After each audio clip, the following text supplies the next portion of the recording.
for the most part, my job is playing basketball, and I love it. So it can take place anywhere. It doesn't matter. Obviously, I want to be a Laker, but you never know what's going to happen. Andrew, people hear your comments sometimes, and do they misinterpret them? You hear people say he's disinterested, he's not engaged in this.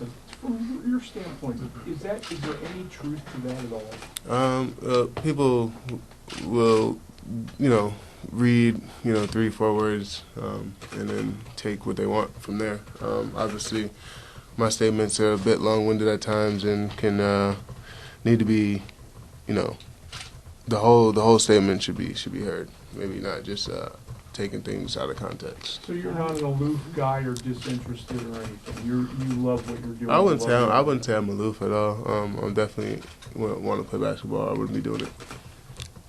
Andrew, your exit meeting seemed pretty long. What was the reason for that? No, we're just talking. Really about trying to stay mentally strong throughout the entire year and attacking each game with a sort of bring it type attitude, and that's really it. Other than that, it was more just where you're going to be, where you're working out at, and things like that. What's it going to take for you to do that, be mentally strong? Really, it's just part of maturing, and I think over stretches I've been able to do it. Sometimes it's tough to lock in, but I think for the most part, I did a pretty good job this year. Did they give you any assurances that you wouldn't be any what? Trades? Any assurances that you would not be part of any trades or anything like that? No. I take every day that I'm in LA. That's a good one. I don't want to go anywhere, and hopefully, if I keep elevating my play, I won't have to. Andrew, do you guys discuss the possibility of starting contract extension negotiations? Up there? No, we have not. That has not happened yet. Why was it hard for you to lock in every game? Why is it hard? I mean, it's just hard for anybody, I think, to focus at all times. I think, and that's what makes people get to that superstar status when they're able to do that. Like 4 out of 5 games. That's the difference. That's the next step for me. So along those same lines, do you think that sometimes the criticism you received was justified? It depends. I mean, if you criticize my play, then obviously that can be debate. But if you don't know me, then it's tough to kind of criticize the way someone feels. I don't know. Are you open to conversations about a new contract? Or? Am I open to them? Meaning like what? If they pick the phone up and ask me, obviously, yeah, I definitely entertain the conversation. But I'm not seeking it. I'm not, reaching out. Andrew, lost in everything was that all your numbers were up, you stayed healthy, you had your best season. Everything was pointing upwards in a lot of ways. How would you assess your season? I thought